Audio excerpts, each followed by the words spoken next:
મારા વાલા પ્રિયો, ઈસુ ખ્રિસ્તના નામમાં હું તમને પ્રેમાળ શુભેચ્છા પાઠવું છું. તમે કેમ છો? સ્વસ્થ છો ને? શું તમે ચિંતામાં છો? ચિંતા વગર કોણ છે? દરેકની અંદર કંઈક ને કંઈક દુઃખ છે. શું તમે આમ કહી રહ્યા છો? આપણે ચિંતા કરીએ એવું પ્રભુ ઈચ્છતા નથી. ઈસુ તમને જોઈને કહે છે, દીકરા તું કેમ ચિંતા કરે છે? દીકરી તું કેમ ચિંતા કરે છે? તમે ચિંતા ન કરો. શું પ્રભુ આમ કહેતા નથી? માથી 6 અધ્યાય તેના 34માં વચનમાં ઈસુ કહે છે, આવતીકાલને માટે ચિંતા ન કરો. જ્યારે આપણે માથી 6 અધ્યાય વાંચીએ છીએ, ખૂબ જ વ્યવહારુ રીતે પ્રભુ લોકો સાથે વાત કરે છે. તમે ખોરાકની ચિંતા ન કરો. આકાશના પક્ષીઓને જુઓ, તેઓ વાવતા નથી કે કાપતા નથી કે સંગ્રહ કરતા નથી. કાલે ખોરાક ક્યાં મળશે તે જાણતા નથી, પરંતુ તે ચિંતા કરશે નહીં, કારણ કે તેને બનાવનાર પ્રભુ તેમને ખવડાવશે અને તે જાણે છે. કેવળ માણસ છે જે તેને જાણતો નથી. બેંકની અંદર પૈસા છે, ઘરે ચોખા છે અને દાળ છે, બધું હોવા છતાં આપણે કાલે શું કરીશું તેઓ આમ ચિંતા કરે છે. વિચારી જુઓ, શું કોઈ પ્રાણી કે પક્ષી કાલે શું કરવું છે તેની ચિંતા કરતો રહે છે? ચિંતા. તો પછી કપડાની ચિંતા ન કરો. ખેતરના ફૂલોને જુઓ, સુંદર રીતે ખીલે છે. ભલે તે સાંજે સુકાઈ જાય, આખો દિવસ સુંદર દેખાય છે ને? પરમેશ્વર તેને પહેરાવે છે. શું તે તમને કપડાં પહેરાવશે નહીં? એટલે પ્રભુ કહે છે, કાલની ચિંતા ન કરો. જુઓ, એક યુવાનના લગ્ન થયા અને તેને પછી એક બાળકી થઈ હતી.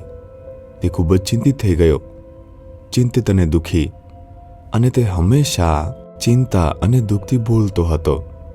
અને જુઓ, એક દિવસ જ્યારે હું તેના ઘરે ગયો, તેના પરિવારમાં માતા પિતા સાથે વાત કરતો હતો. તેઓએ મને કહ્યું કે ભાઈ, તેમને હમણાં જ એક બાળકી જન્મ થઈ છે. તે ચિંતિત છે. આપણે પૂછીએ શું ચિંતા છે? તો એક છોકરીનો જન્મ થયો છે, તેને શિક્ષિત કરવું પડશે. જ્યારે હું તેને લગ્ન કરાવીશ ત્યારે ઘણા પૈસાની જરૂર પડશે. હવે આગળ શું કરવું? હવેથી જ મને બહુ જ લાગે છે. જોયું, 24 વર્ષ પછી જે ઘટના બનવાની છે તેના માટે તે હમણાંથી આટલા ચિંતા કરે છે. તે ચિંતિત છે અને હંમેશા તેના વિશે જ બોલતા રહે છે. શું તમે પણ આવા છો? પ્રભુ કહે છે કે તમે કાલની ચિંતા ન કરો. તે જે છે 24 વર્ષ પછી બનનારી કોઈ ઘટના માટે હમણાંથી ચિંતા કરે છે. આ જે છે માણસનો સ્વભાવ છે. આપણે ચિંતા કેવી રીતે કરીએ છીએ? મારી ચિંતા કરવા માટે એક પરમેશ્વર છે.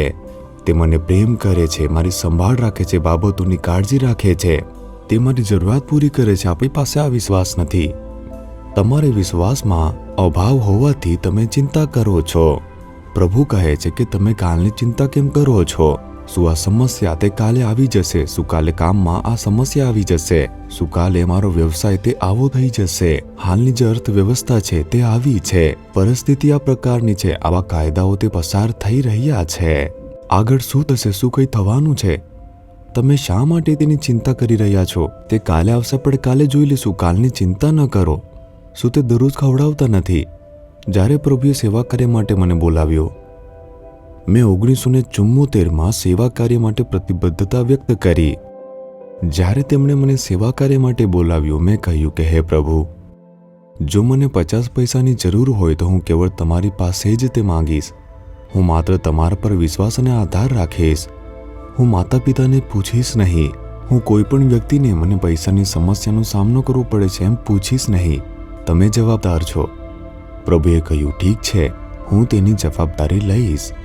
તમે માત્ર કાલની ચિંતા કરશો નહીં, દરેક દિવસની જરૂરિયાત પૂરી કરશે. પ્રભુએ મને આ વચન આપ્યું હતું. આ 50 વર્ષ પહેલાંની વાત છે.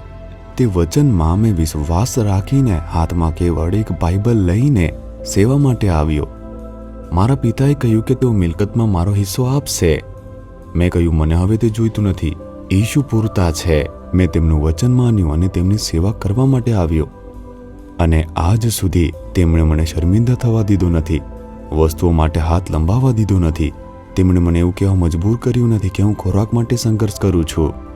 કેટલાક સમયે સેવા કાર્યમાં પણ જ્યારે બીજા દિવસની સેવાની જરૂરિયાતો હોય છે ત્યારે ચિંતા ધીમે ધીમે આવે છે. શેતાન તે થવા દેશે નહીં, ખરું ને? ત્યારે જ પ્રભુ કહે છે, મેં તમને શું વચન આપ્યું હતું? કાલની ચિંતા કરશો નહીં, કાલ વિશે વિચારશો નહીં. જો મને બીજા દિવસે કરોડની જરૂર હોય, ચિંતા કરશો નહીં. પ્રભુ કહે છે તે કાલે મળી જશે. મેં આનો અનુભવ કરેલો છે. મેં ચમત્કારો જોયા છે, અજાયબીઓ જોઈ છે. મારા ઈસુ ક્યારેય નિષ્ફળ જતા નથી. જો તમે તેમના ઉપર આધાર રાખો છો, તેમના પર સંપૂર્ણ વિશ્વાસ કરીને પકડી રાખો છો, તે થશે. પ્રભુ કહે છે તમે કાલની ચિંતા કેમ કરો છો? તેથી આજે કહો કે હે પ્રભુ, હું હવેથી ચિંતા નહીં કરું. હું હવેથી કાલની ચિંતા નહીં કરું. તમે બધું સંભાળી લેશો. જો તમે તમારા વિશ્વાસનો સ્વીકાર કરો, પરમેશ્વર તે તમારા વિશ્વાસનું પ્રેમથી સન્માન કરશે અને તમારા માટે ચમત્કાર કરશે. તમે કાલની જરૂરિયાત વિશે શા માટે ચિંતા કરો છો? તમારા બાળકો કેવી રીતે શિક્ષિત થશે, કેવી રીતે ભણશે, તેમ ચિંતા કરો છો. પ્રભુને શરણાગતિ આપો. કહો કે હે પ્રભુ, તમે કાળજી લેશો અને વિશ્વાસ કરો. હે પ્રભુ, મારી ચિંતાને માફ કરો. મેં ચિંતાના પાપને સ્થાન આપ્યું છે. હું હવેથી કાલની ચિંતા નહીં કરું. પ્રભુ, તમે મારી સંભાળ રાખશો. તમે મારી જરૂરિયાત પૂરી કરશો અને આશીર્વાદ આપશો. હું વિશ્વાસ કરું છું. ઈશુના નામમાં. Amen, amen.